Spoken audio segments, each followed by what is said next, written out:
Hello mga boss, for this video mga boss ay papakita ko sa inyo kung paano kadali magpalit ng gear oil ng transmission mga boss ng Suzuki Multicab Cat Eye.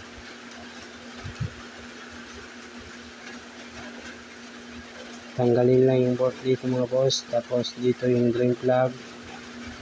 Yan, natanggal ko na pala kanina yung oil niyan mga boss. Yes, ito yung gamit ko na gear oil mga boss.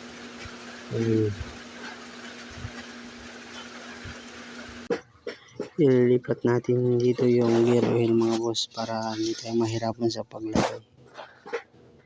Yan.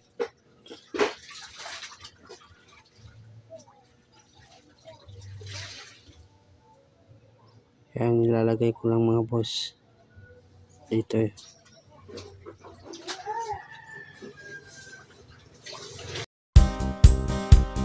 Yan, nalagay na natin yung gear oil mga boss sa lalagyan natin.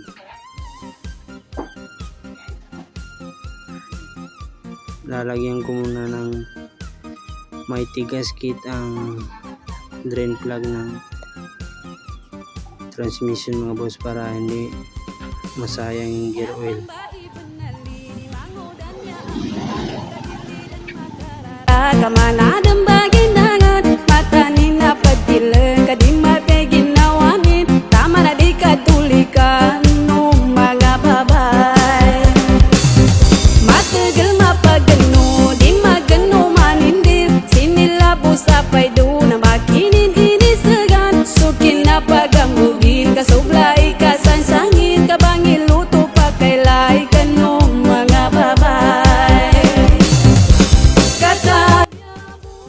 Tapos na natin higpitan mga boss.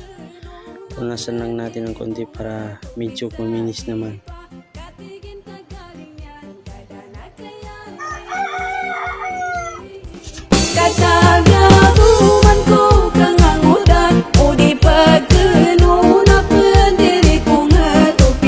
Ilalagay na natin yung gear oil mga boss. Ganyan lang yung paglagay natin.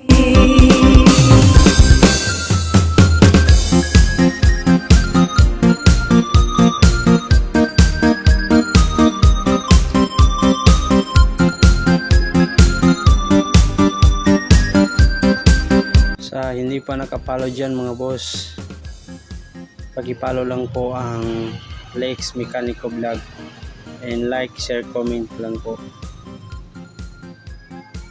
At salamat po sa mga solid kong followers dyan.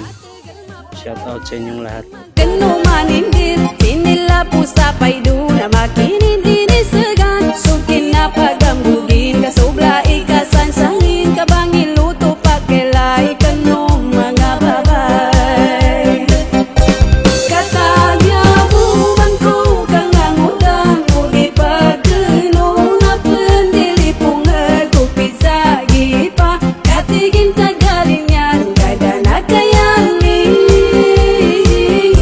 Tapos na natin palagay yung gear oil mga boss. Ibabalik na lang natin yung bolt mga boss para lagyan lang natin ng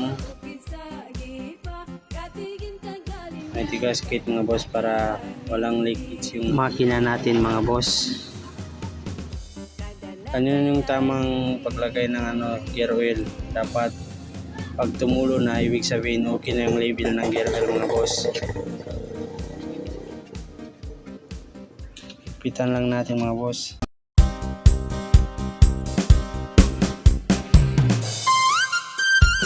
Hindi na aling-lins yung bolt na yung mga boss kasi i-DIY ko na yan.